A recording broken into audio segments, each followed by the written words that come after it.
इंसान के एटम्स के दरमियान खला को ख़त्म कर दिया जाए तो पूरी दुनिया की आबादी सेब में समा सकती है ना इंटरेस्टिंग।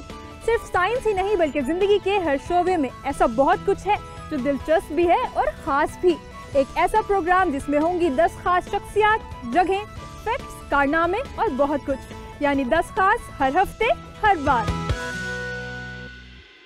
जहाँ फूड वहाँ फूड लवर्स, ये है जायकों का सफर। कर रहा था बजौड़ आने की, लेकिन हालात नहीं थे, हालात मुश्किल थे। तो आज मुझे बड़ी खुशी हुई और आपकी ये जुनून और जज्बे को देख के मुझे और भी खुशी हुई।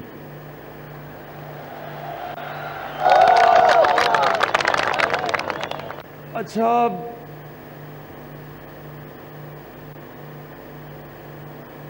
सारे कबायली इलाके में हम सब जानते हैं कि ये जो जंग हुई, कबायली इलाके के लोगों को नुकसान पहुंचा, उनकी रोजगार के तरीके, दुकानें, बिजनेसेस वो तबाह हुई। माल मवेशी वजीरिस्तान में खास तौर पे वो लोगों के गए, लोगों को नकल मकानी करनी पड़ी। और हम सब जानते हैं कि कितनी मुश्किलों से कबायली इलाका गुजरा। तो मैं आज आप सबको, जो कादरी साहब ने बात की, कुरान की आयत है कि हर मुश्किल के बाद अल्लाह आसानी पैदा करता है। इंशाल्लाह आपका आसानी का वक्त शुरू हो गया है।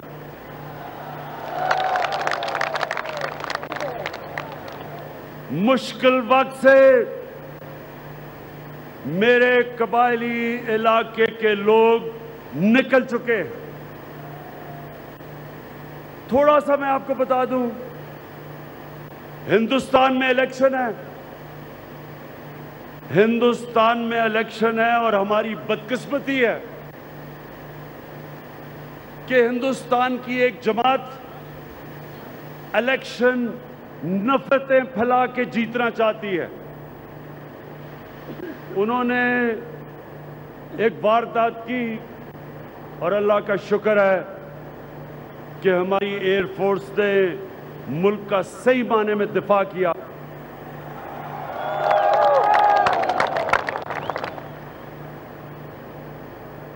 पाकिस्तान कौम अमन चाहती है, हम सबसे अमन चाहते हैं, हम सारे हमसायों से अमन चाहते हैं,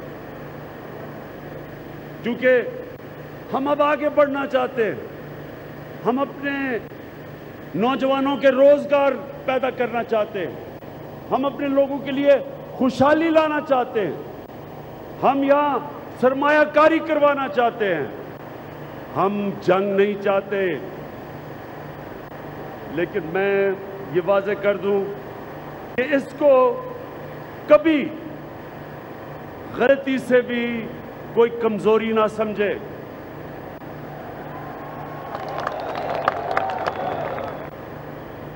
ये कौम अमन चाहती है और इसलिए हम बार बार हिंदुस्तान को कह रहे हैं कि बजाय जंग लड़ने के हम तजारत करें और जो कश्मीर का मसला है वो बातचीत से हल हो। कश्मीर के लोगों के ऊपर जो जुल्म हो रहा है सारी दुनिया देख रही है और आज कश्मीर के लोगों को मैं सलाम पेश करना चाहता हूं। जिस तरह वो अपनी आज़ादी की तहरीक चला रहे हैं, जिस तरह वो अपने हकूक के लिए खड़े हैं, आज मैं बजौड़ आपके इस स्टेडियम की तरफ से कश्मीर के लोगों को सलाम पेश करता हूं उनकी दिलेरी पे।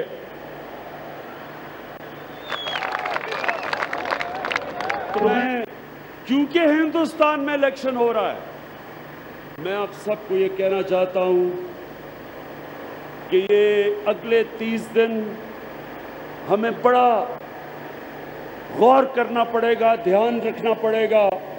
जो हमें खौफ ये है कि इलेक्शन से पहले अपने हिंदुस्तान के इलेक्शन जीतने के लिए कोई किसी किस्म की कार्रवाई ना की जाए, तो हमारी सारी सिक्योरिटी फोर्सेस, हमारी पुलिस और ख़ास तौर पे कबायली इलाके के लोग, आपने चौकना रहना है, आपने देखना है, आपने अपनी हिफाजत के लिए तैयार रहना है, क्योंकि हमें लग है।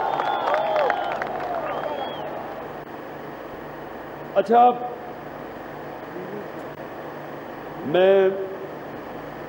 मुझे आज खुशी हुई, जो मैंने आपके अंदर जज्बा देखा इस चीज के ऊपर कि बजौड़ में इंटरनेट आना चाहिए, मुझे बड़ी खुशी हुई है।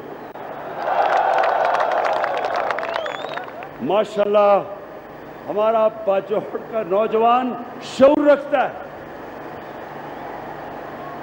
और आप फिक्र ना करें, जैसे ही मैं पहुंचूंगा इस्लामाबाद, मैं महमूद खान से राब्ता रखूंगा। पहली चीज हम करेंगे, इंशाल्लाह आपको इंटरनेट पहुंचाने की कोशिश करेंगे।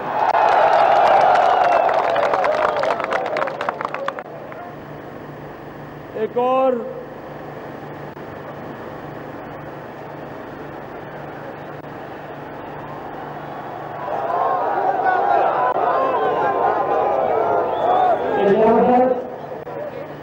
सुने, जरा गौर से सुने,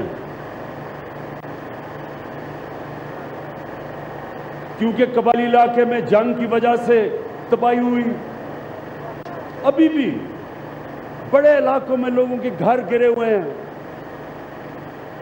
खास तौर पे नॉर्थ वजीरिस्तान में और साउथ वजीरिस्तान में दुकानें गिरी हुई हैं, कई इलाके मुमंद में, यहाँ बजौड़ में भी। तो मैं इसलिए एक फैसला हुआ था कि एनएफसी अवार्ड से सारे सूबे अपने हिस्से से 3%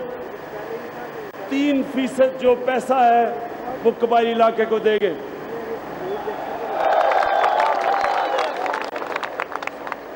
पंजाब और पख्तूनख्वा का तो मैं कह सकता हूं क्योंकि हमारी हुकूमत है वहां, लेकिन मैं बलूचिस्तान को और सिंध को आज यहां से कहना चाहता हूं कि देखें,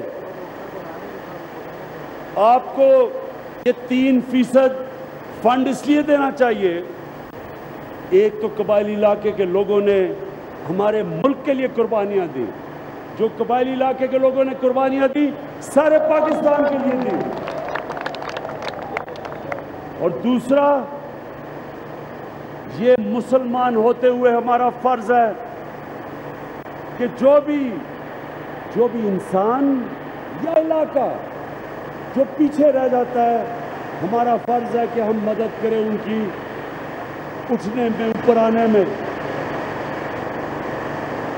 वेस्ट जर्मनी आगे निकल गया था, ईस्ट जर्मनी पीछे रह गया था, तो वेस्ट जर्मनी के लोगों ने पैसा इकट्ठा किया और पैसा दिया ईस्ट जर्मनी को ऊपर आने में। अगर वो कर सकते हैं तो क्या पाकिस्तान के लोग सारे सूबे अपने कबायली इलाके को उठाने के लिए सिर्फ 3% नहीं दे सकते? और वैसे भी अगर हमने अपने कबायली इलाके की मदद ना की, जो हालात हैं कबायली इलाके के, अगर हमने यहां पैसा ना खर्च किया, अपने कबायली लोगों के इलाके के लोगों को ना उठाया, तो हमारे दुश्मन कबायली इलाके में इंतशार फैलाने की कोशिश करेंगे, उकसाने की कोशिश करेंगे।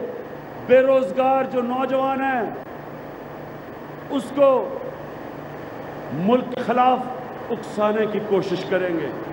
और अगर फिर से खुदा ना खास्ता हमें कबायली इलाके में ऑपरेशन करना पड़ा, तो ये 3% से मैं सारे सूबों को कहना चाहता हूं बहुत ज्यादा आपको खर्चा करना पड़ेगा। इसलिए इंशाल्लाह मैं बाकी दोनों सूबों से भी बात करूंगा, और इंशाल्लाह मैं ये आपसे, मेरा ये वादा है कि हम एनएफसी अवार्ड इनकम में से 3% अपने कबायली इलाके के लोगों पे खर्च करेंगे ताकि हम अपने कबायली इलाके को उठा सकें। अब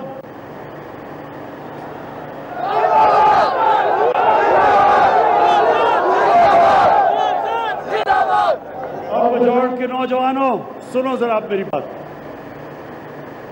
एक जिंदगी का एक असूल समझ लेना कि जिंदगी में ऊंच नीच जिंदगी का हिस्सा होती है। जिंदगी में अच्छे वक्त भी आते हैं, बुरे वक्त भी आते हैं।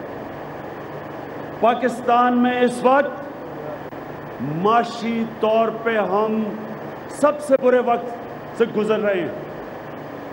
हम क्यों गुजर रहे हैं बुरे वक्त से? बजौड़ के नौजवान बताओ क्यों गुजर रहे हैं? क्यों गुजर रहे हैं? मैं टेस्ट करना चाहता हूं आपके शऊर को।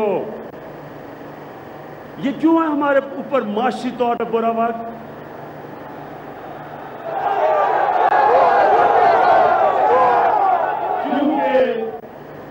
पिछले 10 साल में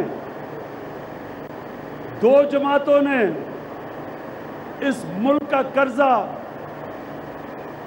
अब ये गौर से सुने, 60 सालों में पाकिस्तान का कर्जा था 6000 अरब। ये नोट कर लो कहीं। 60 साल की पाकिस्तान की तारीख, जो पाकिस्तान ने Mangla dam, Tarbela dam, motorway, बड़ी बड़ी चीजें की, पूरा कर्जा पाकिस्तान का 60 सालों में 6000 अरब था। जब इन दोनों की 10 साल पार्टनरशिप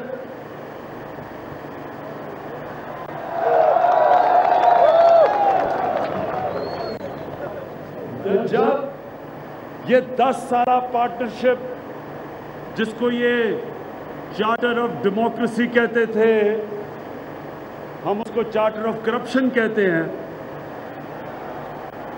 तो ये चार्टर ऑफ डेमोक्रेसी की 10 साल पार्टनरशिप तहरीके इंसाफ के इन स्विंगिंग यॉर्कर ने जो पार्टनरशिप तोड़ी,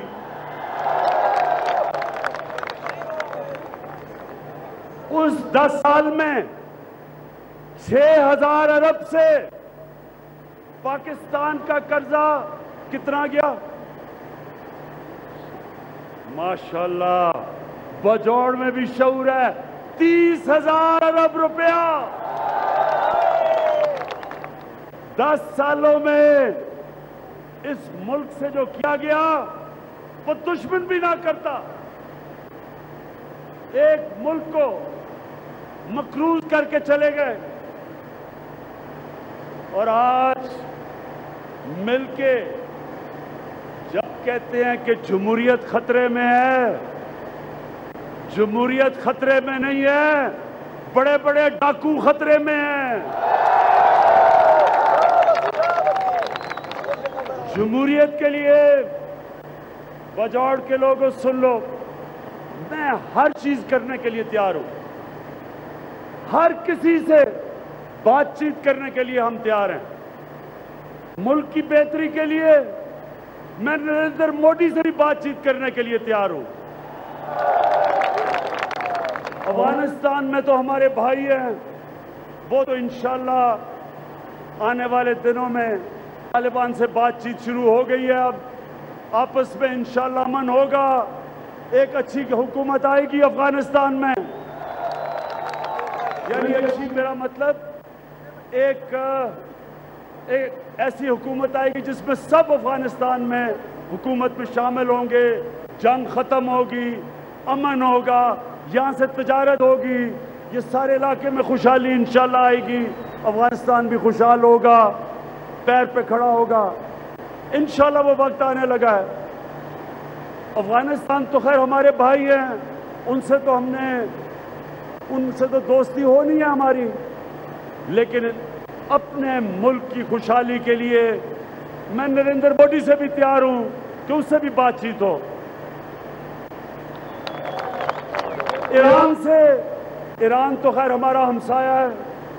मेरी सदर रूहानी से बात हुई और हमने उनको कहा कि पाकिस्तान नहीं भूलेगा जब हमारे मुश्किल वक्त 1965 में ईरान हमारे साथ खड़ा था, तो वो भी हमारा हमसाया है, उससे भी अच्छे ताल्लुकात अभी भी हैं और अच्छे हो जाएंगे।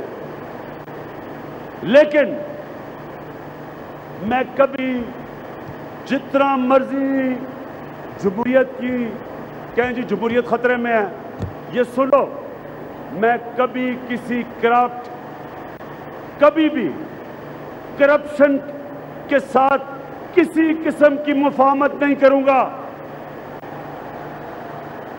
जिन लोगों ने इस अवाम का पैसा लूटा, जिन लोगों ने जो पैसा अस्पतालों पे खर्च होना था, जो नौजवानों को रोजगार देने पे खर्च होना था, जो पैसा साफ पीने का पानी अपनी कौम को देने पे खर्च होना था, जो पैसा इस मुल्क में लोगों को गुर्बत से निकालने पे खर्च होना था, वो पैसा चोरी करके, मनी लॉन्ड्रिंग करके मुल्क से जो बाहर लेके गए हैं, उनसे किसी किस्म की ना मुफाहमत, ना कॉम्प्रोमाइज, ना डील होगी। किसी किस्म की डील नहीं होगी, क्योंकि ये मुल्क ने बहुत बड़ी कीमत अदा की। 2 NROs ने, जनरल मुशर्रफ ने एक NRO साइन किया नवाज शरीफ से 2000 में, जब वो सऊदी अरेबिया 10 साल के लिए गया। एक उस NRO ने हमें नुकसान पहुंचाया और दूसरा उसने आसिफ जरदारी से साइन किया जब वो 2007 में वापस आए। उन 2 NRO की वजह से पाकिस्तान का कर्जा 6000 अरब से 10 सालों में 30,000 अरब पे पहुंचा। इसलिए कोई आगे NRO साइन नहीं होगा।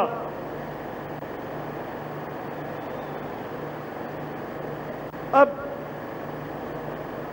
मैं अपने कबायली इलाके के लोगों को पहले तो ये खुशखबरी सुनाना चाहता हूं कि जब मैं यहां आया था 26 साल पहले, तो मैं सोचता था कि हम कैसे हमारे कबायली इलाके के लोगों के हम हालात अच्छे करेंगे, क्योंकि कबायली इलाके को तो इलाका गैर कहते थे। ना कोई टूरिज्म के लिए कबायली इलाके में आता था, ना कोई सरमायाकारी करने के लिए कबायली इलाके में आता था। कबायली इलाका पीछे रह गया था। 75% लोग कबायली इलाके के गुर्बत की लकीर के नीचे थे। ना अच्छे कॉलेज, ना यूनिवर्सिटी, ना इंडस्ट्री। तो मैं सोचता था कि कैसे हम अपने कबायली इलाके के लोगों को ऊपर उठाएं।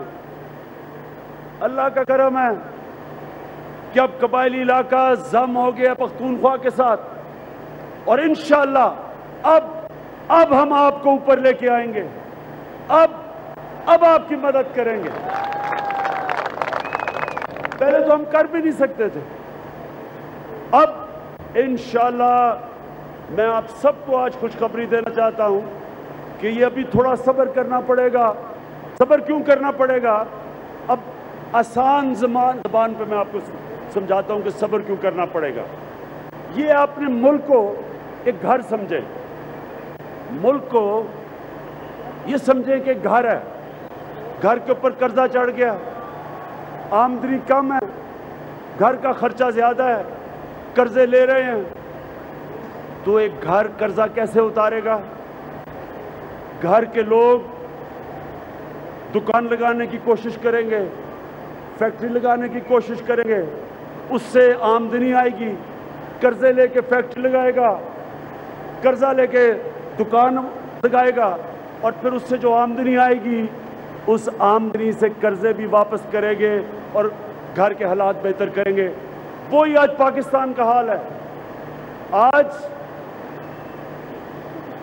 हम सऊदी अरेबिया से, हम कतर से, हम UAE से, हम चाइना से, मलेशिया से, हम वहां से सरमायाकारी करवा रहे हैं।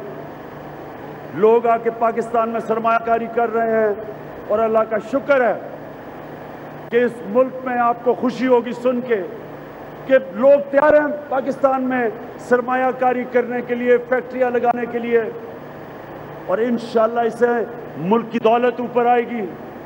जैसे पैसा बनेगा हम अपने कर्जे भी वापस करेंगे और सबसे पहले हम अपने लोगों की तालीम और लोगों की सेहत के ऊपर अस्पतालों पे पैसा खर्च करेंगे।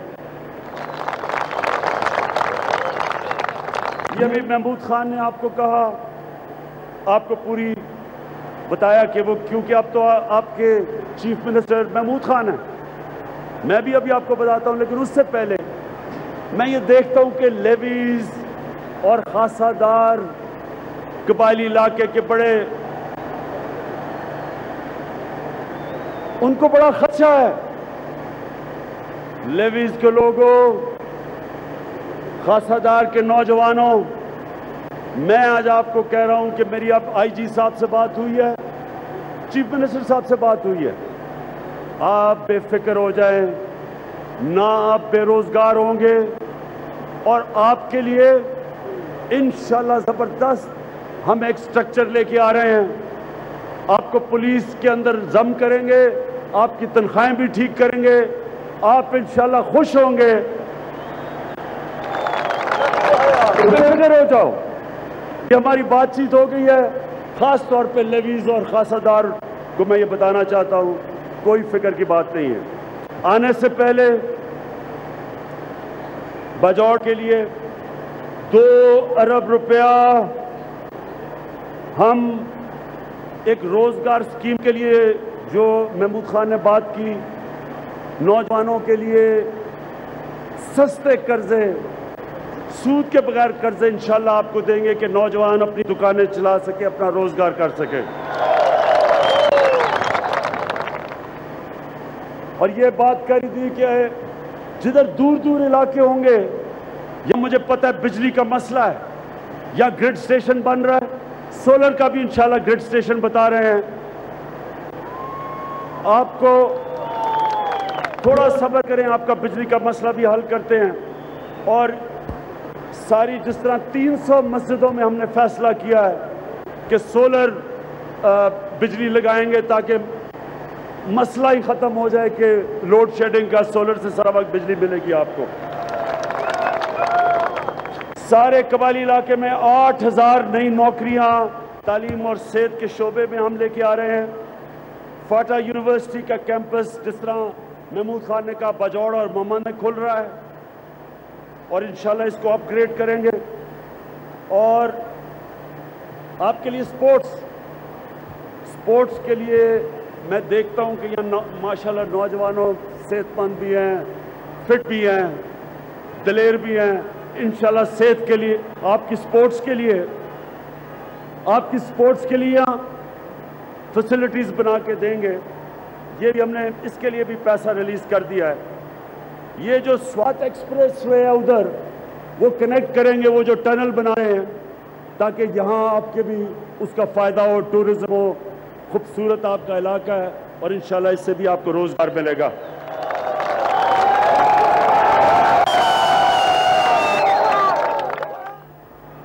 छोटी इंडस्ट्री के लिए इंडस्ट्रियल जोन बनाएंगे।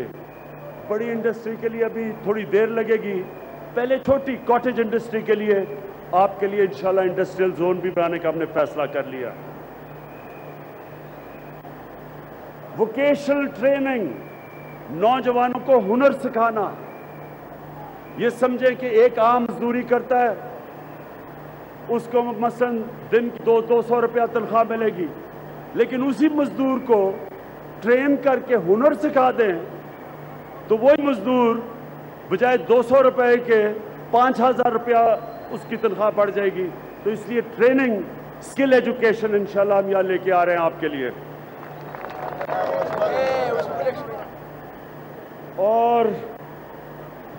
और बताएं, और क्या करें, और बताएं।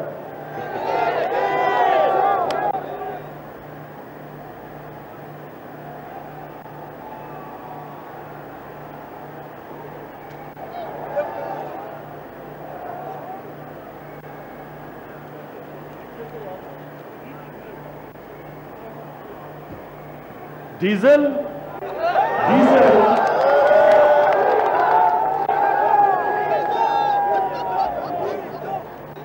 डीजल को भूल जाओ। अब तो माशाल्लाह नया पाकिस्तान बन चुका है। मैं आखिर में अपने कबायली इलाके के लोगों को और बाजौड़ आपके लिए और सारे कबायली इलाके के लिए एक बात कहना चाहता हूं। ये अपने जहनों में डाल लें कि जो जम हो रहा है पख्तूनख्वा का और कबायली इलाके का, ये आसान नहीं है, ये आसान नहीं है। 100 साल से ज्यादा एक कानून चला रहा है कबायली इलाके में और वहां मुख्तलिफ पख्तूनख्वा में ये बहुत मुख्तलिफ निज़ाम है दोनों इलाकों में, इसलिए ये आसानी से ये तब्दीली नहीं आएगी, ये थोड़ा टाइम लगेगा, आपको सब्र करना है। और आपको एक चीज देखनी है, आपको एक चीज देखनी है कि आपके कबायली इलाके में लोग इंतशार फैलाने की कोशिश करेंगे। इस मुल्क के दुश्मन ये नहीं चाहेंगे कि जम कबायली इलाके का और पख्तूनख्वा का आराम से हो, मुश्किलें डालेंगे। मैं नौजवान इसलिए आपको कहता हूं कि आपने कोई भी इस तरह की साजिश हो, आपने इस साजिश को फेल करना है, क्योंकि आगे मुस्तकबिल इंशाल्लाह जब ये जम हो जाएगा और पूरी तरह हो जाएगा, इंशाल्लाह सारे कबायली इलाके का अजीम मुस्तकबिल बनेगा। मैं जाते हुए अनाउंस कर रहा हूं कि सारे कबायली इलाके में हम सारे बाजौड़ में सेहत कार्ड लेके आ रहे हैं। आप सबको सेहत कार्ड मिलेगा।